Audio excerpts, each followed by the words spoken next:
Welcome back to the Coffee Shack and the Stay Mental Health campaign. And today we're talking about addiction, and I'm talking to Seamus.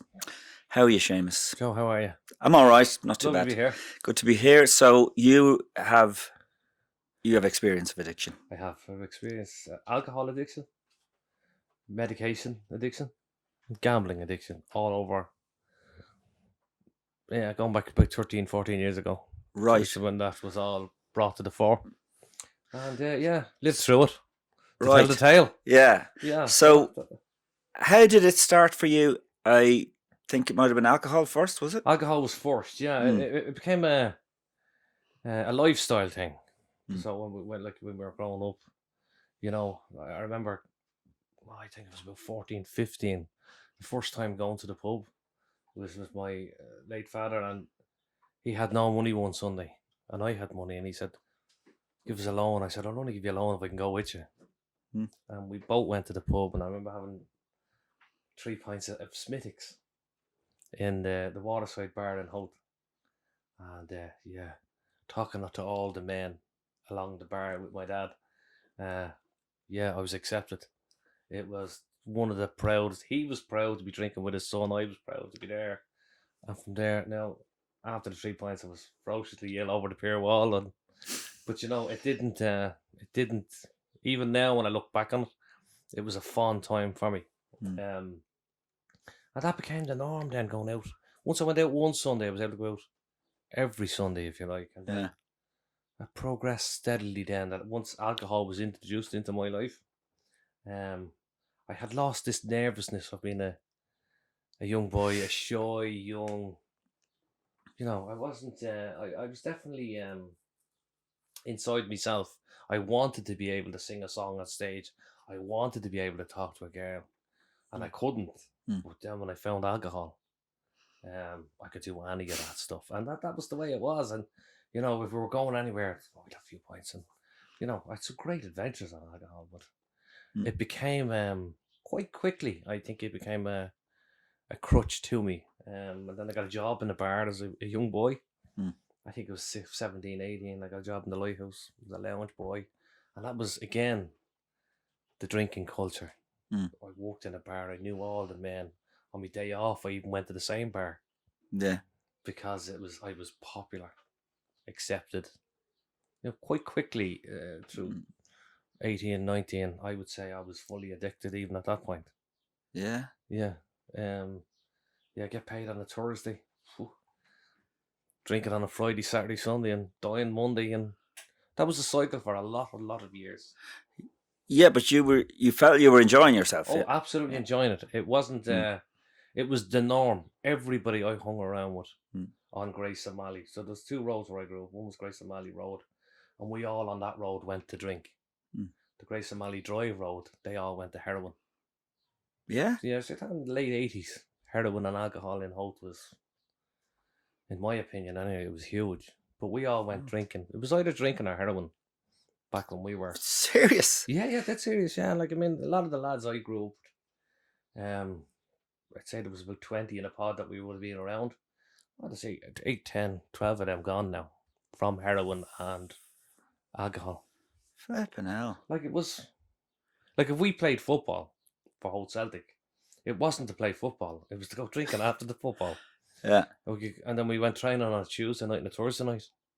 We always went for points after. Yeah. We went travelling with the football. We would travel with the Holt Celtic Football Club around Ireland to go on to drink afterwards. It was never about the football. Yeah. Right. Everything had a central revolving point, and it was alcohol.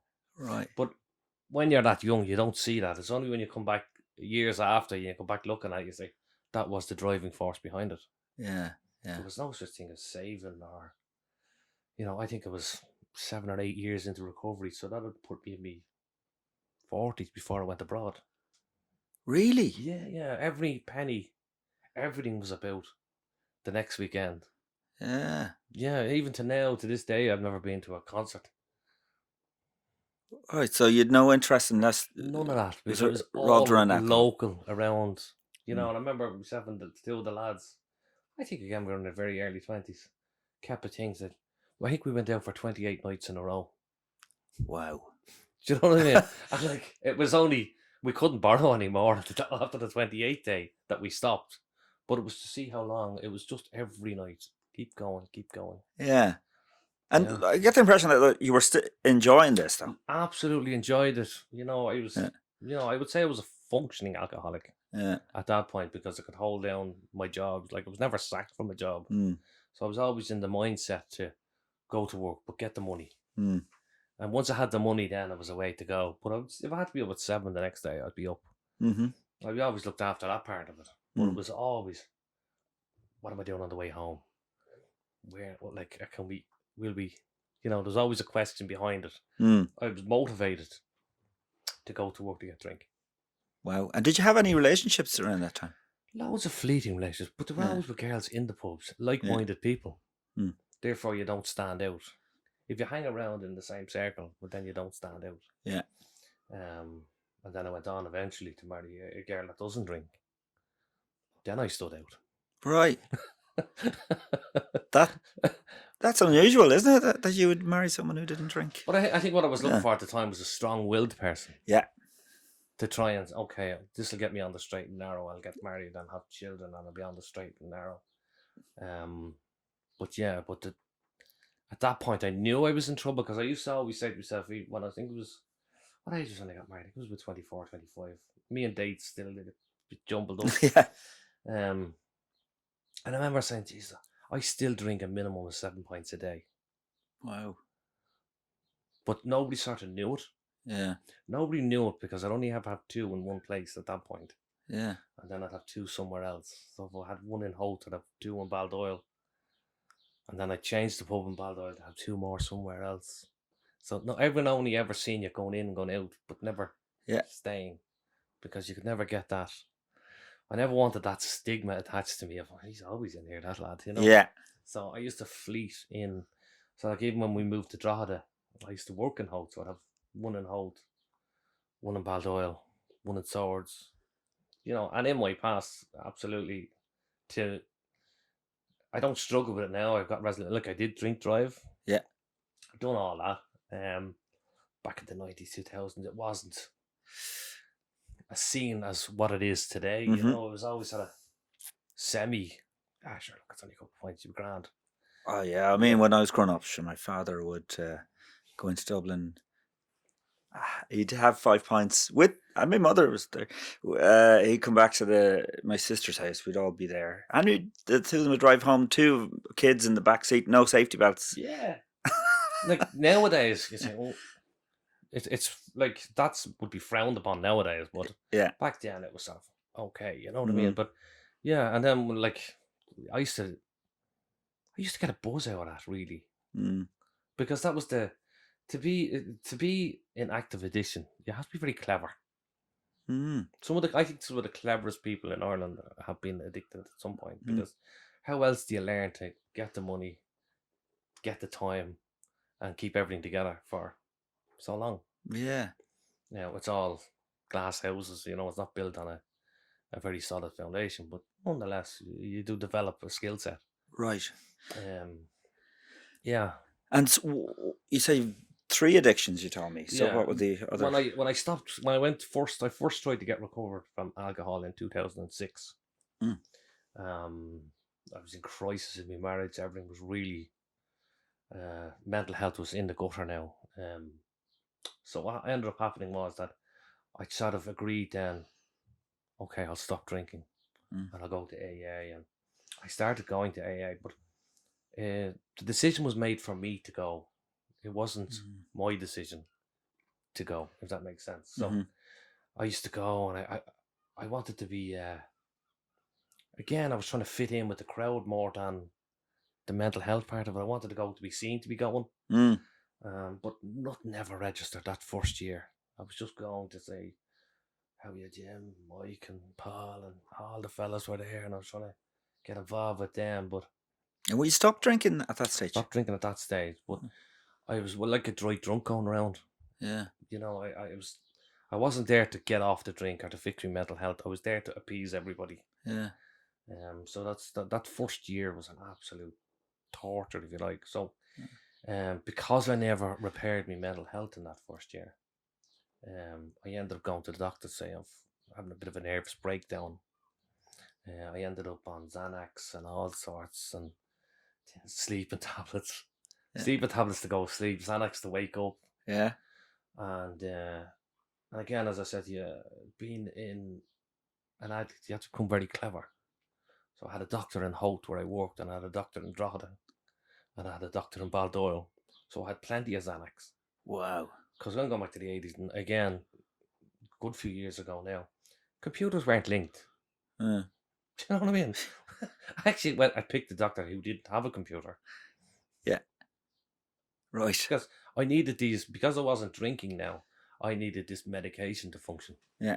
So when I was under pressure, take a couple of lads, God, I feel great now, bulletproof. And that's, and that's what you end up becoming. So it's like a false high, if you like. Mm-hmm. So I wasn't drinking, but I was now functioning on tablets. Mm. Taking an up or a down or a sleeper. And again, at the time, I wouldn't have classed it as an addiction either.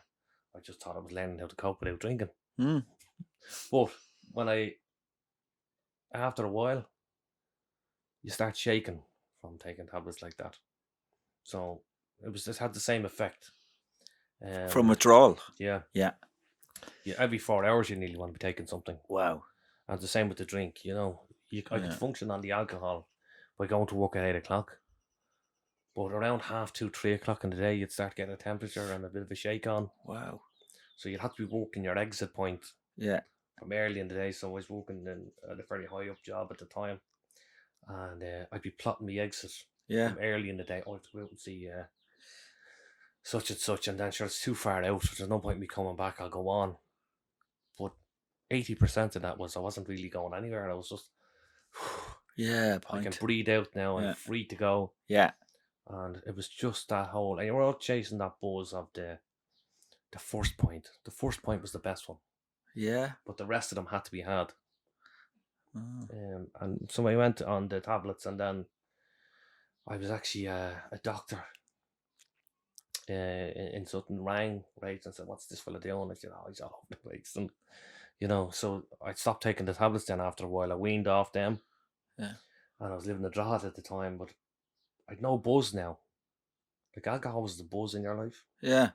Tablets was that buzz again. So I ended up again continuing working, going down to play the slot machines in Bettystown and going down there. Instead of coming home, I'd go down there. Yeah. And I could make a couple of €100 a day working. I'd put it straight in the machine. Wow. Chasing that high of winning. Chasing the high of the tablets, chasing the high of the... I was always chasing something that I never had inside myself. Yeah. This is the weird thing about... You see with alcohol and with the tablets, there's a physical withdrawal. Yeah. So you can kind of get... For me, I can get your head around the fact that you have to have the next. Yeah. You have to... But then with gambling, there's no physical...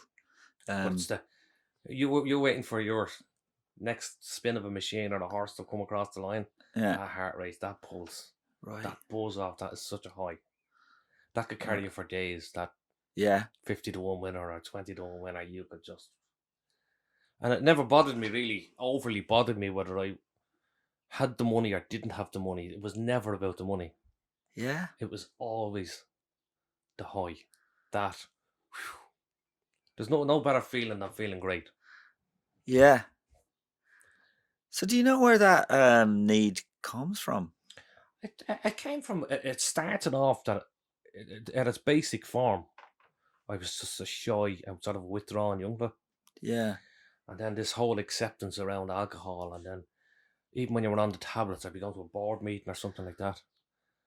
You still wouldn't get nervous because you'd had the Xanax or something in you and nobody knew you had it. Yeah. So you never got to get that butterfly. Right. You could cruise through anything. 2 or 3 points, you could go anywhere, meet anyone. I could sit at the table with the President of Ireland, it wouldn't have bothered me. Yeah. Because I always thought I had the gift of the gab anyway. Yeah. Do you know what I mean? So I was able to... It's a con job. Yeah. Yeah, you can. So you think that's where it came from? It was just purely as a young lad, you were shy, like a lot of young lads are. Yeah. Most young lads. Yeah. And then you find something that gives you that. And so you never learned to overcome the shyness No. naturally. No. Never learned social skills for an 18, 19, 20-year-old. Yeah. I was in a pub with grown men. Yeah. And that was the way it was. I never learned. I never really went. I went from being a child to skipping me adolescence. Yeah. Straight to adulthood. Right. And then that's a buzz. Oh, yeah.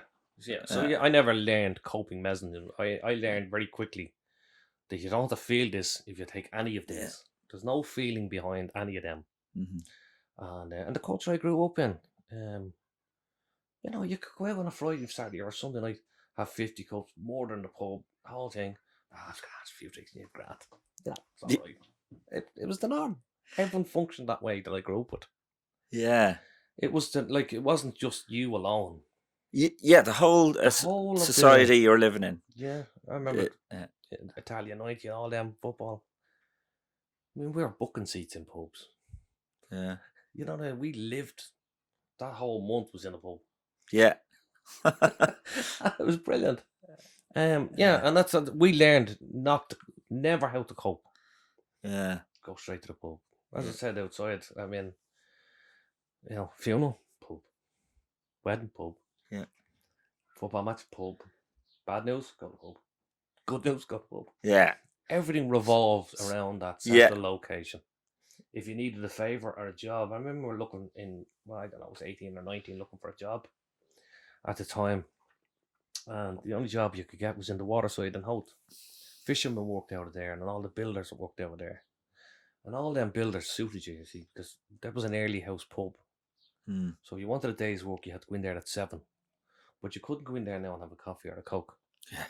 Because you had to be like-minded. So everyone showed up doing your day's work, and you'd go out for a couple of lunchtime, and you were paid in the pub that evening. Wow. So that was the culture of what we grew up in. So everything was literally, if you can imagine, if I reared you in a pub to that culture, when you get to your 30s and 40s, you're fairly knackered. Yeah, yeah. And that's really what happened. Yeah. There was no responsibility taken. Do you know what I mean? There was no responsibility needed. Yeah. You go to work, you get your wages, you pay your mother your 30 quid. And after that, you just do whatever you like. After that, you do what you like. Yeah. Yeah. Even we joined the Pitch and Puck Club, me and my brothers. And that was only ever about winning Christmas drink. You could start playing for that in September. You'd win a bottle or a dozen, and you get a Christmas week. Yeah. So we used to go every week. We'd end up with 6 bottles of whiskey and dozens of beer, and that was for the whole of the Christmas period. Right. Yeah. But that was being rehearsed in September. Do you know what I mean? Yeah. It was ingrained that was the way. I was born in 1967, so come the 80s, it was all there. Yeah, and so you're saying in the 2000s, or it started to impact your home life? Yeah, the marriage went, because literally, I remember having a row with my ex-wife at the time in Drogheda, and she said, we'd moved from Baldoyle to Drogheda to a bigger house, and I had a very successful job. Everything was on the outside. It's like a person's house that has all the double glazed windows on the front, but all wooden ones on the back. Yeah. It looks fairly sharp from the front. Yeah.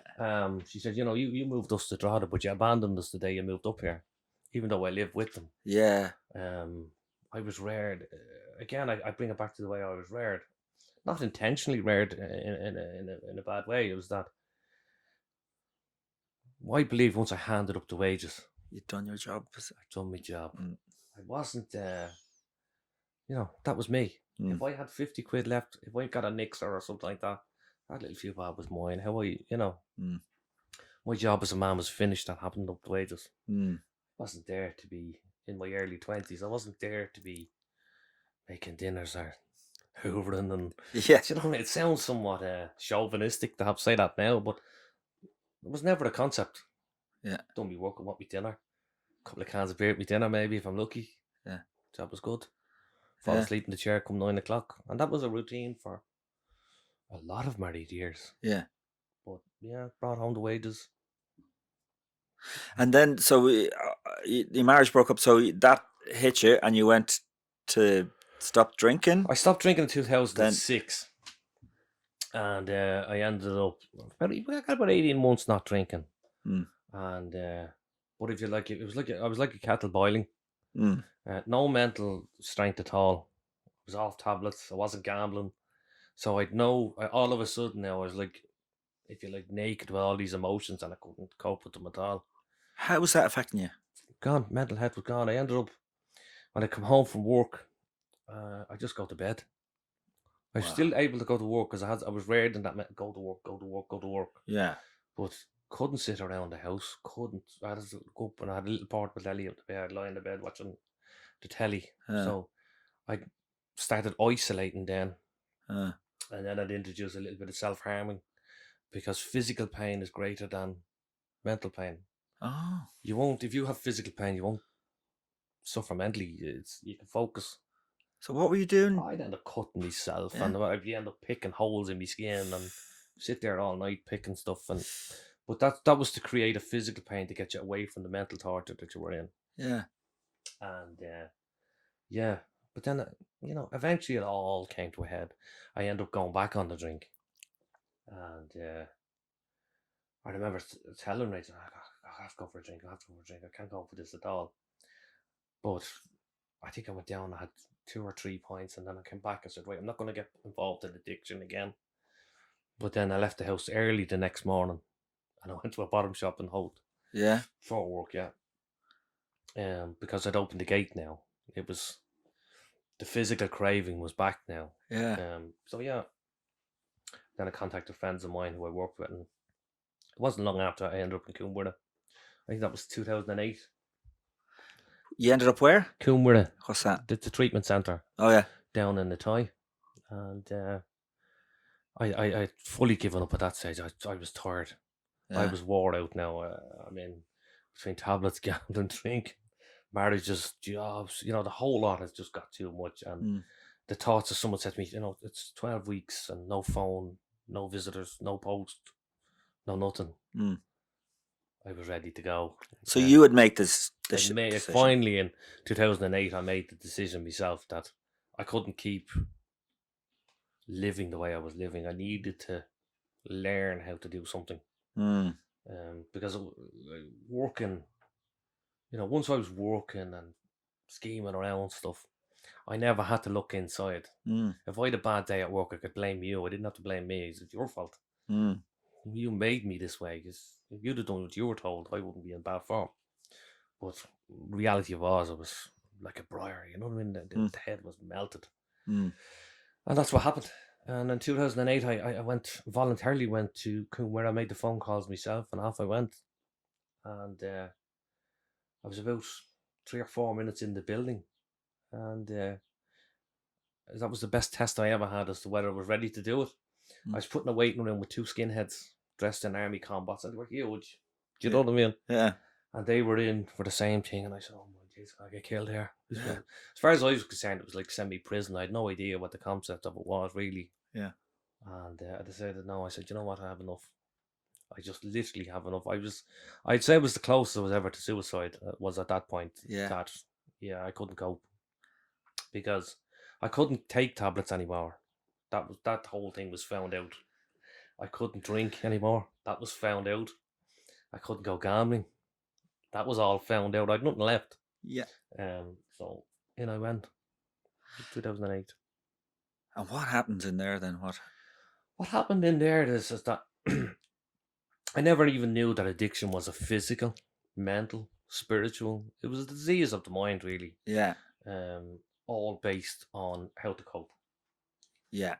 I mean, the idea of someone saying loving yourself and putting yourself first, I mean, that's that. Yeah. That's all nonsense. Yeah. Do you know what I mean? When you first enter them places, you're saying, this was a rocker. Yeah. Go to therapy once a week, pay your money every week, and about 6 weeks of therapy, I would say to myself, I'll have these all conned. Yeah. Do you know what I mean? I said, I'll tell these all what they want to hear, and then I'll be out the door. And yeah, but no, it wasn't like that at all. Is that when I went down there, I finally realised that I never learned any coping skills. I mean, even though I was a father to 3 children. Yeah. Before I went down, my ex-wife took sick for a week from her job.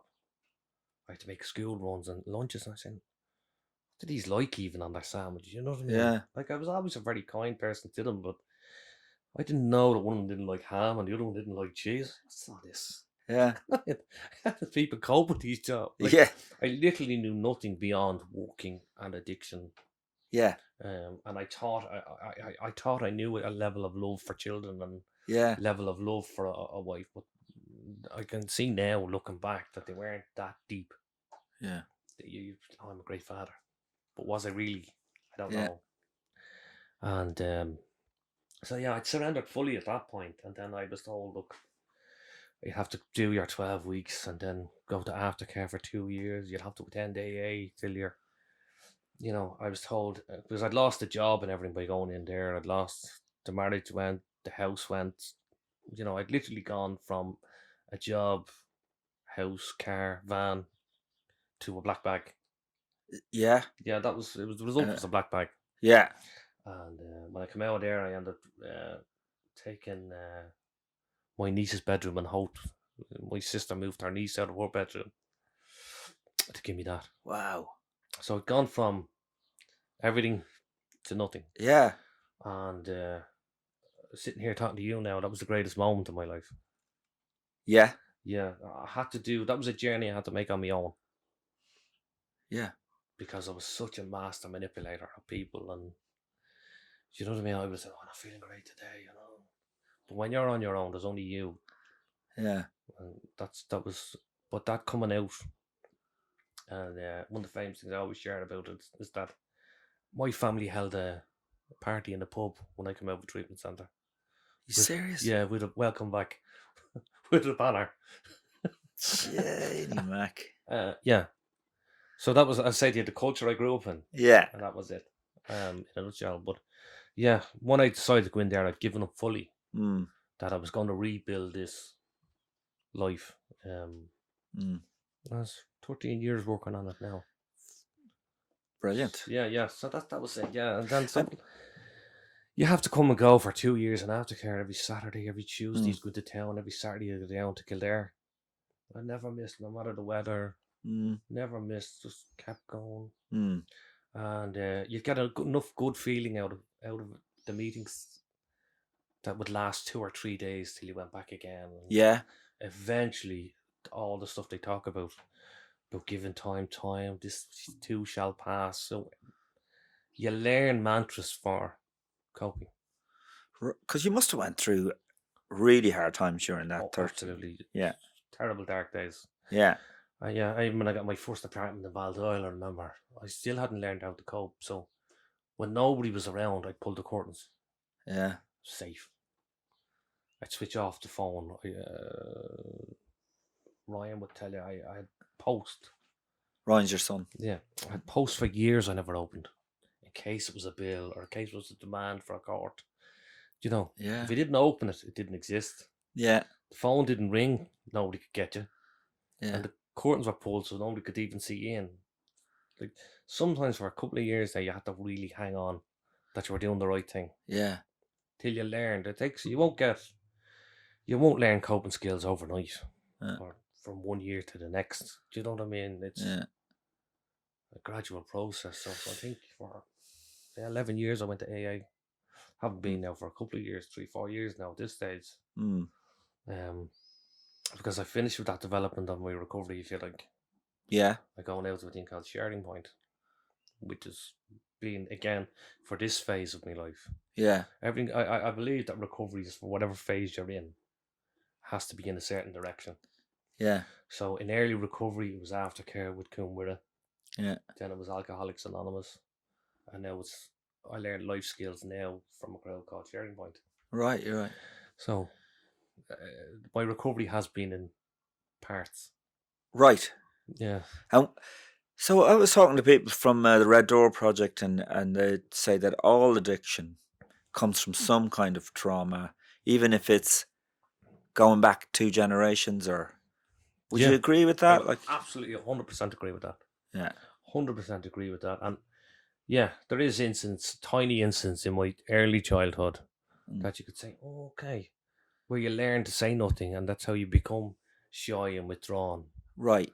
You know, there is small little pockets of instance there. You say, yeah, I could see why I said nothing there, and I just went up to my room. And so, in your childhood, you learn that little trick of going to your room to stay safe, and I Right. carried that into my recovery.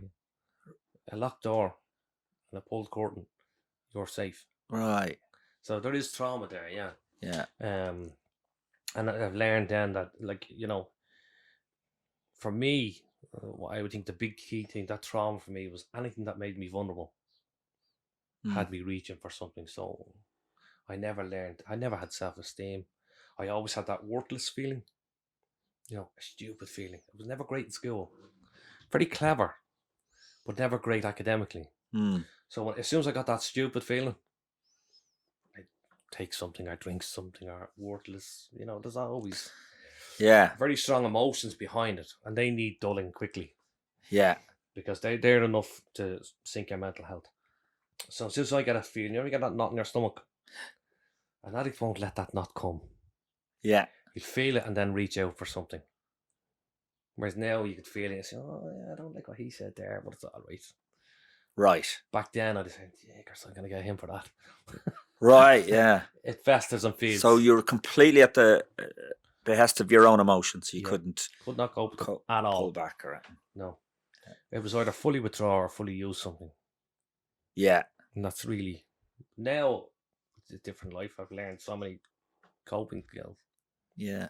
And you need to spend a lot of, as I always said, that a mantra for myself now, I never learned it anywhere, I don't think, is that to get comfortable doing something now, you have to do it about 1,000 times. Yeah. Yeah. So if like your first day in the job, you know, I've changed a couple of times job since in recovery and being sober. And then years ago, if I got that nervous, I would have drank or used on it. Now I'd say, it'll be a bit easier tomorrow. It'll be a bit easier the next day. And I'm sure if I do it 1,000 days, I'd be working here. I'm sure I'd be very comfortable. All right. Yeah. Do you know what I mean? So, and that's why I have all these little mantras in my own head. It's amazing to come to from where you were to where you are now, to be able to, well, from what you're saying, to be able to just be aware of what you're feeling. And yeah, like I could tell you the difference now, sitting here now, of worthlessness, vulnerability. Each of them has a different sensation in the body, and you can identify each one. Okay, you know, I don't believe that. You know, if somebody offends me, it's something I already think anyway. yeah. Do you know what I mean? So, Right. yeah, and it's always about me. So that thing sharing point I go to now was all about me. Yeah. We could have a fight now, but it wouldn't be about the story or how it happened. It's the effect it has on me. Right. If Yeah. I can sort out that reasoning, then I'm okay. Right. Yeah. Yeah. And have you been able to have relationships now that are A couple of small ones, Yeah. fleeting ones, but I tell you, I've put such an effort into being there for the children, Yeah. and it took such a long time. No, I mean, it's took me such a long time to even like myself, to forgive myself for what I've done, Yeah. to be able to understand it. And it was something that my daughter said to me, going back, I don't know, maybe 10, 11 years ago. I was trying to talk, and in part of early recovery, talk about making amends to your family, and I brought up these discussions about some of the stuff I've done, because before I ended up in the treatment centre, I got this brainwave from the tablets and going back on the drink that I was just giving up everything, going fruit picking in Spain. Yeah. Yeah, I woke up one day, I was fully packed. You know what I mean? The mental health had diminished that much that I was going fruit picking in Spain. I said goodbye to the kids and the wife, and I was on my way to the airport. No, I hadn't got a plane ticket. No. No. We're going anyway. Yeah. Part of me fully believed I could blag my way onto the plane. I was that confident of my ability to pull the wool over your eyes. Yeah. And but my daughter, we were talking about it, and the forgiveness came in that sentence, and she just said to me, "But you went well at the time." Yeah. So I fully accept now that I just wasn't well at the time. Yeah. That's good enough. I can put the stick down now. I don't have to beat myself up. Right. I fully accept that that period of my life, I was mentally unwell. Therefore, the person I am today can't be held responsible. That must be one of the harder things, because you're saying the addiction comes from certain traumas you had but then you're creating more trauma for yourself. Yeah, you're just digging. Yeah. You're digging with a big shovel. So Yeah. you actually, I was digging for, crikey, 30 years. I was digging holes, burning bridges. Yeah. Yeah, absolutely digging holes. And you learn how to cope through substances that you think you're a great lad. This is all working out terrific. Yeah. But no, it's all built without a foundation. It's all a deck of cards. Yeah. It just falls over. And then I suppose recovery must be, you have to go through all of that. Do you have to go back over that? You have to go back over that, yeah. And Yeah. I've sort of always summed it up to people that each of the things that made me in addiction, I always would say that they're like a horse race, a fence. So when you go back to visit them, so I could sit here talking to you now. Even though I'm talking to you, I'm still going back visiting some of this stuff. I can still visualize what I was doing back then, even though I'm having a conversation with you. I can still remember standing in the kitchen making the sandwiches. Yeah. Which one wanted ham, which one wanted cheese. I can actually, while I'm talking, picture that. And but it does me no harm now. But in early recovery, to visit them places would destroy the soul out of you, because then you know, the guilt, the remorse, the shame. Terrible heavy words to carry with you. Yeah. Saying when I first got the apartment at Baldoyle in early recovery, I got a drink driving ban. I could no longer drive. Do you know what I mean? Yeah. When I tell you I ended up with a black bag, Yeah. that was really it. Yeah. One of the lads I even gave a job to, I remember the day he showed up and gave me 40 cigarettes. Like, I went from employing people to getting 40 cigarettes off a fella. Yeah. Yeah. But I used to time going up to Donamead Shopping Centre about 15 minutes before it closed, but when it was dark. So no one could ask me, well, what are you doing now? Yeah. Wow. How's your ex-wife? How are the kids? I didn't know. So I couldn't even, for periods of my life, face that shame. Yeah, I run up to the supermarket, run back, close the door. And even at that point, I remember I nearly ended up with an eating addiction to trying to quell them emotions. I'd eat a carrot cake or something. Just frantic, frantic. You'd be frantic trying to cope with all that. But again, as I say, went to AA meetings, done it by the 1,000. It got easier. Yeah. Went to my recovery program, done thousands of them, got easier. Right. You have to. So you break it down into 1,000th of a step. Only after about 1,000 meetings will you feel a bit better. Yeah. People say, I went for 3 weeks. No, 1,000. Yeah. To me, it's 1,000. You go 1,000 times, you're all right. Yeah. And that's what it come down to. And since then, now, like, I mean, my health suffered. And I've been on a course of rebuilding my health. Broke all my teeth through drinking, drugs, had nothing. I spent fortunes now fixing them, and even only last week I had a new bone put in up here to repair so I can get dentures, or not dentures, implants. Yeah. To go back to that person I always wanted to be, I never wanted to be that addict. Yeah. I never wanted to be that schemer. I always wanted to be the person I am today, sitting in front of you. So these are scars that I'll heal. Yeah, that's really where I am with it. Yeah. Do you think there's any? What can it be improved with? So I'm talking to a lot of these charities, but they're not getting much help from the government, I don't think, or enough anyway. Yeah, I think where the government and all that is that they go through phases of helping people out. I mean, like, the first thing that I learned now through my job currently is the needle exchange program was cancelled through COVID-19. Yeah. It depends on the wealth of the country as to how we're helping addicts and stuff like that. You know what I mean? And the homeless. They're saying now that the homeless is improved 40% in COVID-19. Oh, They got people off because the they got street. people off streets. Yeah. But did they really? Is it just a sum? Is it just something they're giving out on the news? I think I know more people involved in feeding the homeless now than there ever was. Mm. You know, I've done it myself a few years ago. I used to go around town on a Saturday night. Yeah, I think it depends on the wealth of the country. I think when there's a crisis of housing, and I mean, people can't afford to buy a house now, they're ending up homeless. I mean, if I had to go renting somewhere again, I couldn't afford it. I don't earn enough. Mm-hmm. Yeah. So could I end up homeless? Could I end up back in addiction? Yeah. And some of that's through no fault of their own. Some people, like £2,000 a week rent, Oh, or £2,000 a month rent, don't earn that. It's crazy, yeah. Yeah, and so, and then I with drink and drugs, I mean, you can go for a walk on any seafront, smell of weed to kill you. True. Smell of weed to kill you. And it's not the weed, it's what's in it. So I think back in the 80s, 90s was heroin and alcohol, but I think it's changing now to weed and homelessness through wealth. I think the crisis of the country is changing. Seems to be a two-tier society, so there's some people doing very well. Yeah, and then there's to end up, to get on the housing list now, and this is all my own opinion. You went to a hotel for a year.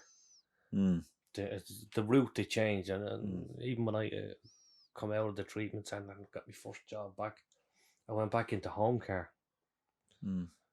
which was because I looked after my father a bit for when he had Alzheimer's. But I remember going to the social welfare office, and the man said to me, "You mad, giving up your medical card and your rent allowance? I think you'll only make an extra 50 quid a week."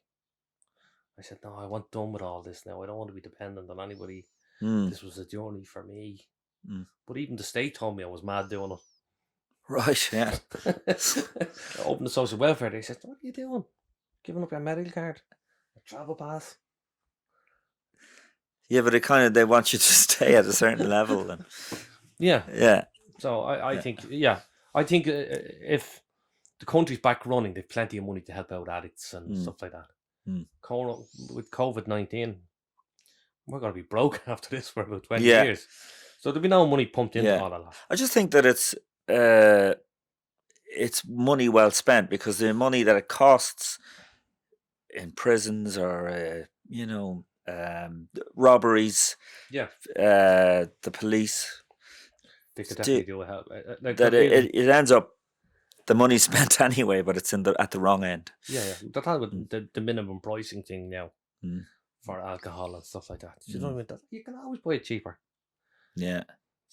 I mean, they don't. I think if you end up in an addict now, I think there's very little state help there for you. It has to be your own journey, in whatever way you can do it. Yeah. That's why, like, the likes of Alcoholics Anonymous is the most successful. It's the cheapest form of therapy there is. Yeah. It's on a donation if you have it. If you haven't got it, you don't pay. Yeah. There's, in the north side of Dublin, at any given moment right now, there could be 5 or 6 live meetings on. Now they've fixed the Zoom now because of COVID-19, but that is where the therapy is if you're in addiction. Yeah. I remember in early recovery going to the likes of Sherrard Street. I think at the time they had 8 AA meetings a day. You're quite free to sit in for all 8 during the day, drink tea and biscuits all day, but you're safe. And there's no government aid there; they're self-funded. It's unbelievable. Yeah, and that's what I think. I think personally, sitting here talking to you, I think if you're going to contemplate trying to get yourself out of addiction, if you get your head around it for yourself, to go on it is a lonely journey. Nobody can go with you. And sitting here to you, I'd say to you that, I mean, I'm glad my ex-wife threw me out. Yeah. I get on great with her now. Always have done, always will. Yeah. But if I'd have stayed married, I wouldn't be sitting here. Yeah.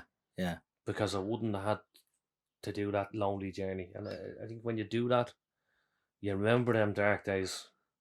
Yeah. I remember the first time I put the kids on the train from a I'd gone from seeing them full time to 2 hours on a Sunday. Yeah. That first time you put your kids back on the train to go back home, man, you're going home with half your heart in either shoe. Yeah. Do you know what I mean? There's nothing. That's the bottom part of your life. Yeah. But if you can actually stay with it and go, instead of sinking further into a different kind of a depression on that, Yeah. say, no, this will get better. I'm going to keep doing this. This is right. I'm going to get there. Yeah. You will get there. Yeah. That's why I'm really anti-suicide and stuff like that. Because with suicide and the likes of that, I don't believe there is a tomorrow. But if you sit with it for 1,000 days, there is a tomorrow. Right, yeah. You can't come out the other door.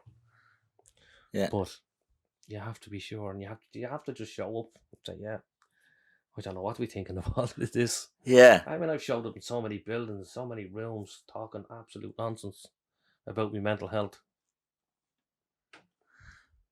Here I am now, and I only, as I say, I had an operation last week on my teeth for myself. Bought myself a new car for myself. I've done the last couple of years, I've done Caminos for myself. Yeah. Yeah.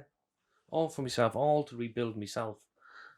Not for anybody else, they're purely for me. Yeah. And that's what it is. It's about discovering. You will get everything back. You get everything back. You get twice as much back as you lose.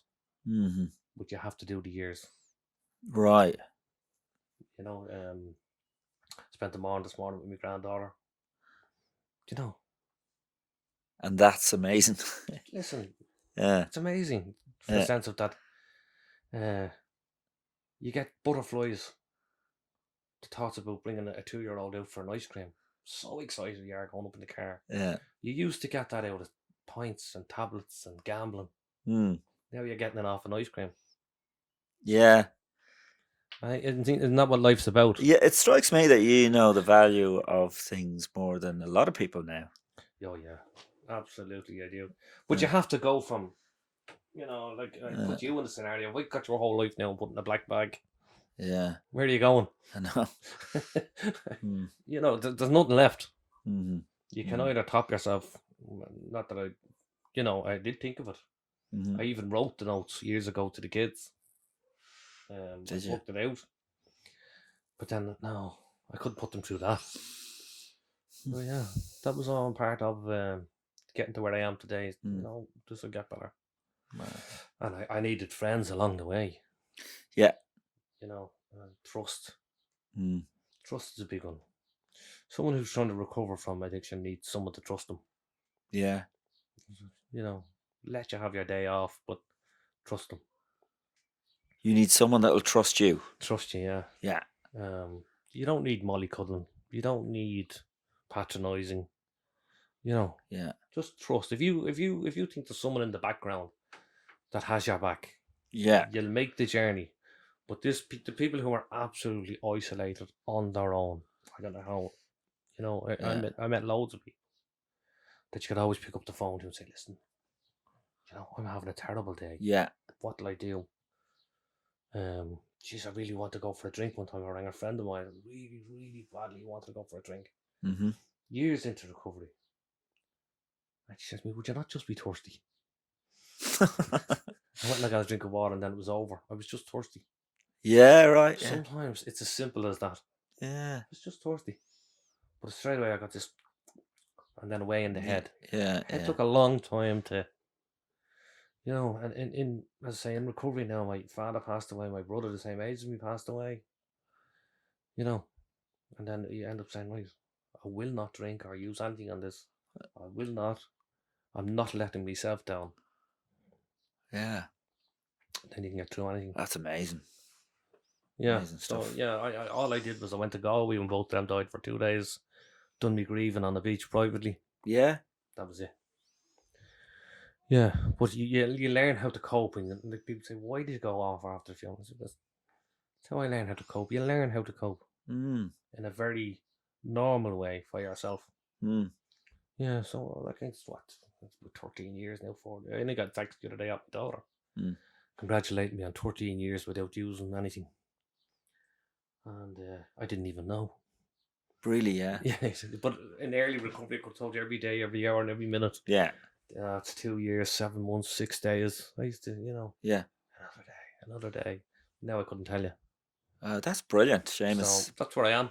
Amazing stuff. An amazing story. Thanks a million for chatting. No problem.